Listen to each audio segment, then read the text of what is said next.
The Faith of the Early Fathers. Meron ka na ba nito? Wala po. Bibigay ko yan sa iyo, ha? Salamat po, Father Darwin. Oh.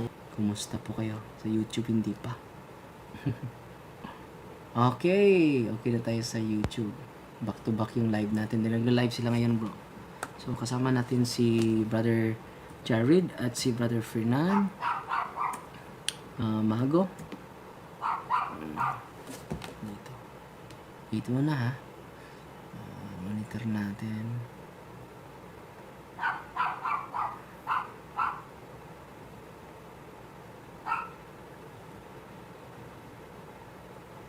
Nakalive sila.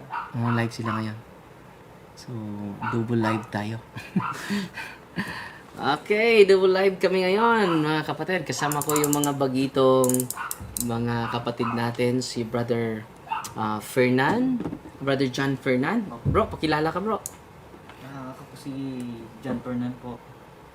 Mago. Mago po. Isang handog. Andun po sa INC. INC. Pero ngayon, Nakaanib na po sa... aanib. Sa Katolik. Bakit aanib ka, bro? Anong rason?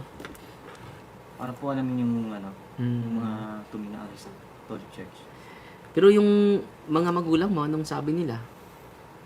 Ay, hindi po sila agree. Hindi sila agree. Opo. So, yung tatay at nanay mo, iglesia pa rin? Opo. Mm-mm. Nabigla sila. Opo. And then, kaibigan kayo. So, lagi mo itong in-evangelize. Opo. Kanina po, may mga katanong siya. Ah. Nasagot po natin sa katulong ng Diyos. Amen. Pero, kasama natin mga kapatid, live tayo sa YouTube at Facebook ngayon. Ang pagbisita natin sa... Pero pangatlo sana si... Anong pangalan niya? Si Bro Erin tsaka si kapatid ni JB. So, apat. Pero hindi lang tayo magmadali dahil ganun talaga. Mabigat pa sa kanila yung natutunan nila ng dati. Pero ikaw yung nag-evangelize sa kanila. Opo. Kumbaga, ako po yung naging mentor nila dun sa Iglesia ng Diyos kay Cristo Jesus. Pero naging kaanib ka din sa sa Iglesia ni Cristo. Opo. Naanib 13 years old. Pero ilang taon ka na ngayon? ano na po, 17. Ang bata pa. So yun, yan ang mga edad ko nung una nung nagsimula ako sa evangelization. Lapit din ako maging baptist. Pero ano yung rason, bro, na mabigat? Bakit napagdesisyonan mo, bunga sa pagdasal mo, na babalik sa simbahan? Nakikita ko, grabe yung gift mo sa kita ko yung mga mo, nakipagdebate ka ni Imam Rashid. Anong topic nito? Christology po. Christology. At marami mong mga ka-dialogue, no? Si Brother Dinmar, mga sabelista. Hilig talaga itong batang ito pagkikdiskusyon, no? So, ilang taon ka na nagsimula sa diskusyon, bro? Sa iba't ibang sekta? Siguro po nung start nung naanib ako sa INC. Sa INC. Grade 6 po ako noon. Bali, sinusulat ko po yung mga talata. Tapos, binabato ko binabato sa mga kaklase ko. Pero, nung nakinig ka ni Soriano, naging ka din? Naging... Dating daan. dating daan. So, idol na idol mo sa Soriano, ha? At, yung mga kasamahan ninyo, ano yung ang kanilang komento sa'yo na nandito ka na sa simbahan? Ayun nga po, nanggigigil po sila, Father. Nanggigigil. Kumbaga yung, dyan ka na. Tapos may mga nagchat-chat. Umanib ka na sa Katoliko. Mga sinasabi nila mga paninira sa simbahan na ako rin, inaamin ko rin, Father Darwin, na ginawa ko rin noon. Pero na-realize ko na yung mga pinagsasabi ko noon sa iglesia na Katolika, hindi naman po pala totoo. Yung mga palatang lang. Katulad ng Yung sa pagsamba sa rebulto, gaya ng ginagamit ko noon, yung nasa 5-7 gamay Benedictornomio. Yung pala yung context noon, tinutukoy pala doon yung pisel. O yung mga idolatria, mga Diyos-Diyosan. Yun po. Yun, unti-unti kong pinag-aralan pagtapos ng debate namin ni Janto. At alam naman po ni kapatid na Erin yun. Biyahe pa lang po kami, hindi niya na ako makausap. Bakit? Yun nga po, iniisip yung mga argumento, mga grabe yung research mo. At Dahil hindi mo kinu-close yung isipan mo, na-magnetize kayong dalawa sa katotohanan, no? At simula lang po ito dahil hindi natin kaya na pag-aralan ng simbahan eh. Dahil misteryo itong simbahan ito. Tatag ng Diyos, tatag ni Kristo. Kaya nga, kahit pa rin ako, lagi pa ako nag-aaral. Marami pang mga binabasa ng mga aklat. Church Father. Ibibigay ko ito sa'yo. Yan po, volume 1 yan. Volume 2. The Faith of the Early Fathers. Meron ka na ba nito? Ibibigay ko yan sa'yo, ha? Yan. Maganda yan, no? Marami kang matutunan dyan na hindi nalalaman katulad nito. Mag-search ka. Ang ganda nito. Introduction ng mga the key is the teachings of the apostles. Saint Clement of Rome, letter to the Corinthians. Yan. Ang dami. May din, may mga mag-search ka dito. Ito, alphabet ito. Search ka ng mga Passover. Example, Passover. Nandyan. Yan. Alukit mo yan. Dito ka magsisearch about marriage, mixed marriage, nandyan. Matrimony. Mga doktrina dito. Ang dami. Idea, idolatry, nandyan. Ano ba yung kahulugan ng idolatry by the church fathers? Ang dami nito, bro. Marami kang matutunan dito. Hindi mo kaya mapag-aralan ng aral ng simbahan, di ba? Yung confession. Ito yung mga doctrinal bro. Hope, charity, sin, personal sin, actual grace. Ang dami. Galing yan sa mga church fathers, ha? Maintindihan mo yung Biblia sa kanilang mga sulat.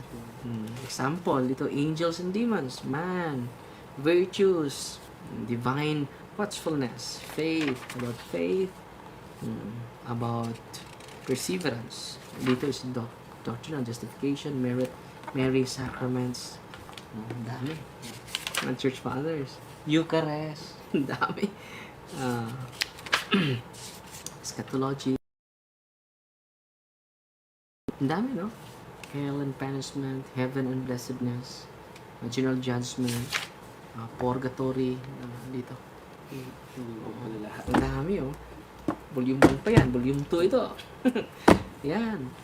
The faith of the early fathers. And then, masa ka ng Biblia, widen na yung horizon mo. So, kung mag-search ka nandyan, no? Yan sa, pero bibigyan kita ng CCC, sabihin mo ni Brother John, dahil may CC pa tayo doon, Catechism of the Catholic Church of the text. Di ba? Kaya nga kung gumasa ako, babasahin ng buo. And then with the marami sana, bakit ba humihina? Wala namang mas mabuti dun sa bumalik na naman. Parang kaluluwang hindi pinamisahan, mga kapatid. Pasensya na po kayo. Balik na naman. Lapit po kayo sa malapit na parish priest po. Si Yen. Good evening po. Napansin ko. Sana dito. Napansin mo ako po. Panay chat ako sa iyo. Dati po akong INC handog. Wow. Si Sir Brad Dolly Balonga. Po ako, mula nung napanood ko debate ninyo ni Ramil Parba, nabago po pananaw ko sa pagka-INC. Ang aking buong sambayanan. Sambayanan buong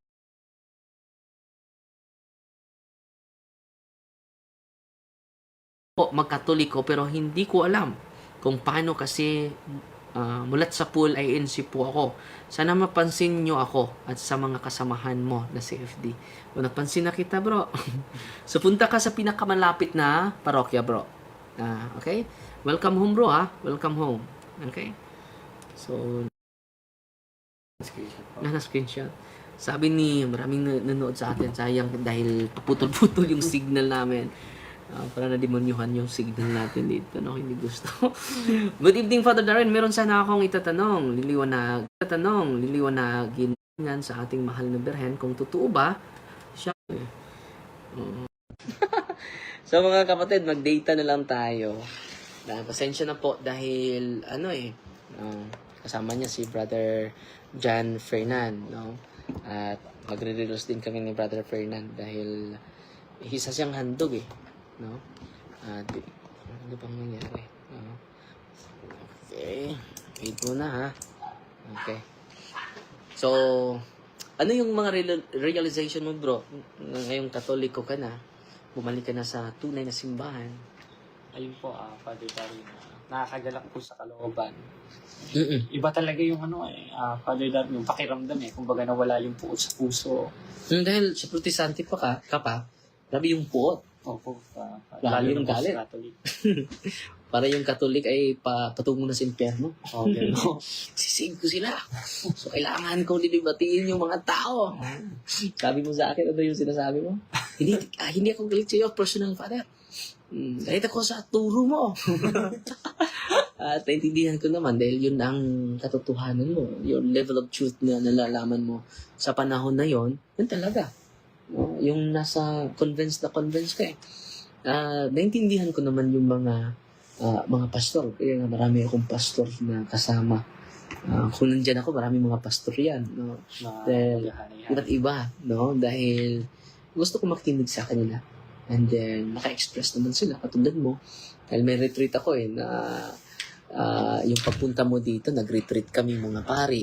Kung pari sa Diocese of Tagbilaran na hindi pinagkaloob ng Diyos na magkaharap tayo sa diskusyon. At kaya nagkaharap tayo, Katoliko ka na. And then iba yung yung attitude mo ngayon, di ba? Iba talaga yung nasa katotohanan bro. And then dandahan na mabago tayo sa Panginoon sa kanyang grasya. So yung grasya ng Diyos ay matatanggap lang natin sa sacrament. So kayong dalawa, magsagawa kayo ng confession bukas. So, i-search niyo yung Catalog of Sins para sa Catholic Church. Catalog of Sins of the Roman Catholic Church. Pag kayo matulog ngayon, and then, pwede nyo ilista for confession. At ikaw, wag mo na mag-confess, mag-baptism ka muna. Okay? Dun sa parokya. Dahil, kailangan nandun yung parish priest mo dahil nabaptize na siya nung Katoliko. Ikaw ay handog. So, i-recommend natin siya sa parish priest doon sa lugar ninyo. Para ma-formally baptize ka doon. Mag-catechize kami sa iyo. Hindi ko alam, ngayon ko lang alam na handog ka. So, i-recommend ka namin sa parish priest doon. Lapit lang kayo sa parokya. Ikaw mag-profession. Ikaw lang mag-confess bukas. And then mag-profession. Saan po nakabaptism si Gary? Doon sa kanila. Sa parokya. Sa parokya. So ikaw, pabalik nyo doon sa lugarin mo, magpabautismo ka doon sa parokya. Para malapit lang yung pagkuha mo sa baptismal certificate mo. Malayo dito Di ba? Buhol. Punta ka pa dito. Pagkuha ng birth certificate. Baptismal. Mahina. Kahit mahina. Hello? Lakas naman. Hina lang yung boses ko. So, lumipat tayo sa cellphone dahil mahina yung internet ngayon. So, ano po ang message mo, bro, sa katulad mo na nagsisearch? Kita ko naman na grabe, dedicated. Tunay talaga yung pagsisearch mo sa katotohanan. Ano yung message mo sa mga, marami ka nang naakay? Ako, nasa GC po kaso kinig ako. Ano na yung reaction sa mga inaakay mo ngayon? Wala na po, Father. Sobrang galit na po sila sa akin ngayon. Patuloy lang dahil hindi naman madali yung decision mo. It is a miracle talaga. It is a miracle. It is not ordinary miracle, but it is an extraordinary miracle dahil hindi madali talaga. Dahil for 7 years, ito na yung niyakap mo na katotohanan. No? Idol na. Kuha mo si Soriano Di ba? idol si Soriano nito. And then, may gift ka talaga sa pakipagdiskusyon. Yan ang nakita ko sa iyo. Nakinig ako kung itong batang ito, open lang. Sinasali kita sa misa ko. for enlightenment. No? Sana ma-widen yung horizon ng batang ito dahil marami pa itong maakay na sa katotohanan. Hindi sa personal na katotohanan, kundi sa absolute truth, the universal truth given by the Lord to us. No? So ano pa yung mensahe mo, bro, sa mga nanood natin ngayon? Sa mga kapatid, huwag kayong makalimot na manalangin lagi gaya ng sabi ni Apostolo Pablo sa 4:6 ng Pilipos.